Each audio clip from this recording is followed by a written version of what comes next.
You're on a journey through the Bible to experience the epic story of God and to learn your part to play in the unfolding drama. Prepare for your role as you learn your history, your enemy, and your king. Welcome to the Bible Brief. Join us today as we see drunkenness lead to a lasting curse and a city built as a monument to humanity. A monument ending in confusion. You're listening to the Bible Brief.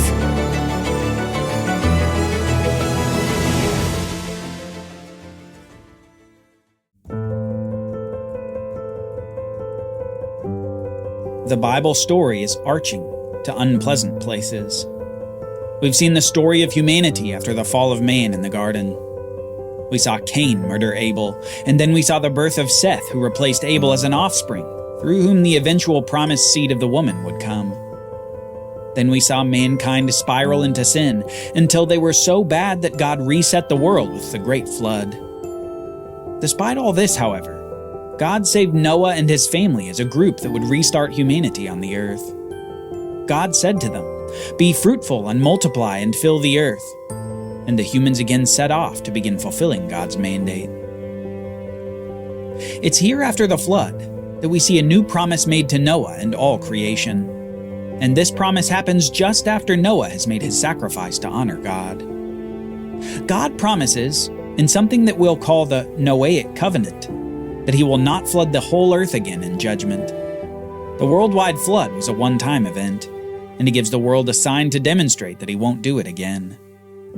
God said, "This is the sign of the covenant I am making between me and you and every living creature with you, a covenant for all generations to come. I have set my rainbow in the clouds, and it will be a sign of the covenant between me and the earth. Whenever I form clouds over the earth and the rainbow appears in the clouds, I will remember my covenant between me and you and every living creature of every kind.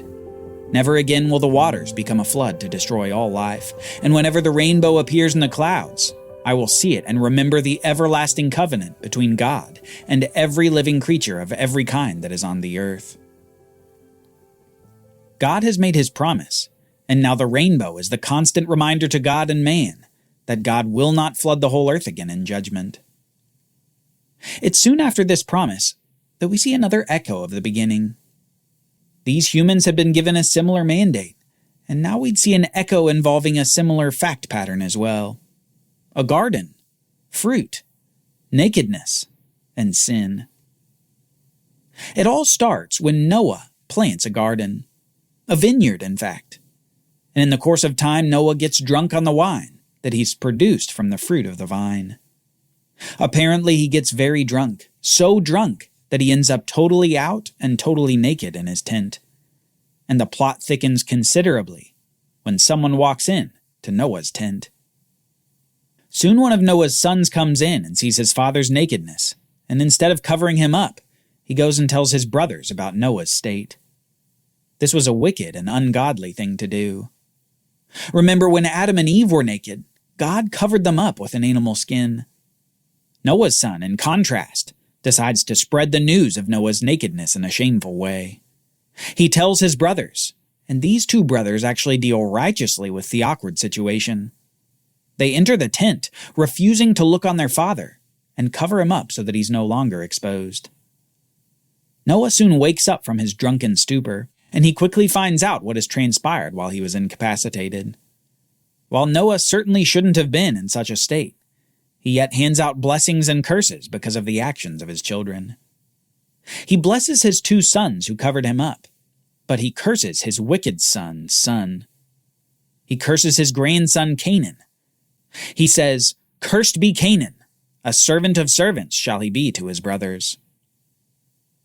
Now, the narrative itself doesn't supply details of Canaan's involvement with his father's sin surrounding Noah's nakedness. Perhaps Canaan had no involvement with his father's sin, or he was very involved. Perhaps Noah was simply cursing the son of the son who dishonored him in a sort of symmetry. In any case, we need to remember that the one who would carry the curse from here is Canaan, a curse invoked by Noah that God would cause to occur. And you should recognize Canaan's name. It's the land of Canaan that becomes the subject of a great promise of God. The curse on Canaan and his descendants is a subtext through the remainder of the Hebrew Bible. We haven't heard the last from the Canaanites.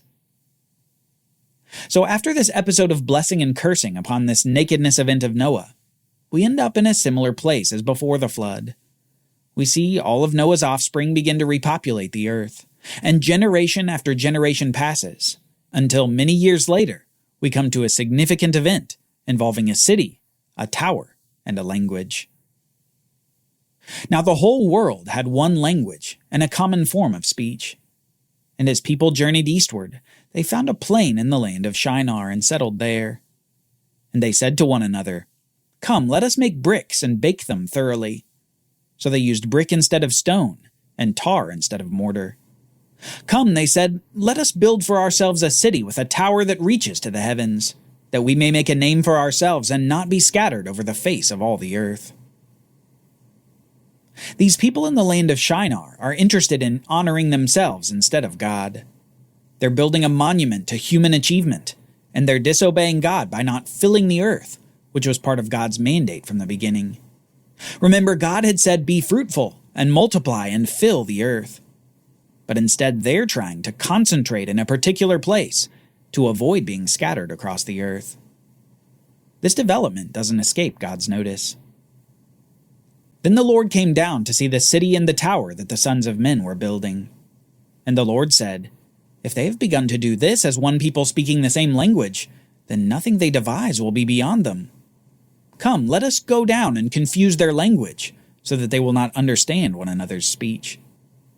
So the Lord scattered them from there over the face of all the earth, and they stopped building the city. That is why it is called Babel, for there the Lord confused the language of the whole world. And from that place the Lord scattered them over the face of all the earth. This narrative introduces a city that we'll come to know very well over the course of the Bible. Sometimes this city is called Babel, but usually in the Bible it's called Babylon. And we should note a few things about this city. First, the city is a place of human achievement and human uplifting. You might call it the first city celebrating secularism and human power. We see the humans desiring greatness and having the ability to get a measure of it. Second, in this narrative we get a view of the city from heaven. God sees that these people's plans will succeed in some measure, but he knows that the result won't be good. Human attempts at grasping what appears good, whether it's the fruit of the tree in the garden or building a city to unify humanity, these things always in the end produce bad outcomes. And bad outcomes are the result of missing the true good that God provides as a gift. We humans tend to think that God is holding out on us, tending to be blind to all the ways that God has provided for us and wants us to walk with him in his provision. These tower builders were blind in this way. Finally, God saw the disobedience of the people. He saw the pride of the people who wanted to make a name for themselves, and he saw the atheism of the people wanting to honor themselves and exclude God. So God judges this endeavor. While the people desired a unified utopia without God, instead God scatters them, differentiates their languages, and causes them to abandon their project. Babylon, the proud, disobedient, atheistic, humanistic city, has been humbled. But we'll see it pop up again later in the story. Just as we need to remember Canaan, so also we need to remember Babylon. So far, we've talked about God's mandate, his prohibition, and his order that was completely inverted in the account of the fall of mankind. In the post-fall world, we now see mankind with new qualities. We see consequences for the man and the woman. We see the spiritual and physical death penalty in full force. And we see the corruption of sin that pollutes the people repeatedly in the story. We've seen nakedness, murder, deceit, blessing and curses. And finally, to cap it off, we see humanity trying to build a monument to themselves. Outside of the garden, mankind is struggling. The struggle involves rejection of God's authority, rejection of God's provision, rejection of God's direction, and even rejection of God's existence. Yet along the way, we do see a few people who aren't perfect, but the Bible says that they walked with God. People like Abel, who who was murdered by his brother for his righteous sacrifice. Or Noah, who is described as righteous as he walked with God. These people seemed to get it. They understood that it was simply walking with God and doing His will that offered rest from the confusion of identity crisis. It was being near to God that set things right in their lives. But these few people are the exception and not the rule. The rule is the city of Babylon, which fittingly in the original Hebrew means something we've seen over and over again in the Bible so far. After all, Babylon means confusion.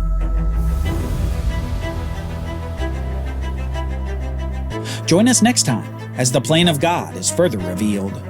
We meet Abraham and we see that even when someone walks with God, it doesn't mean that they don't stumble. We'll see this man of faith who's granted righteousness by God despite his many failings. And we'll see with Abraham that God uses imperfect people to establish His perfect plan.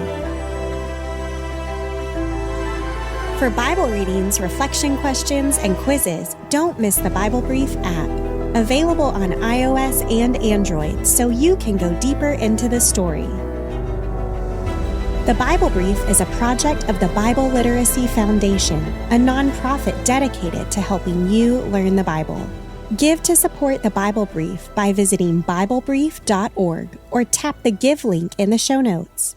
Thank you for supporting the Bible Literacy Foundation.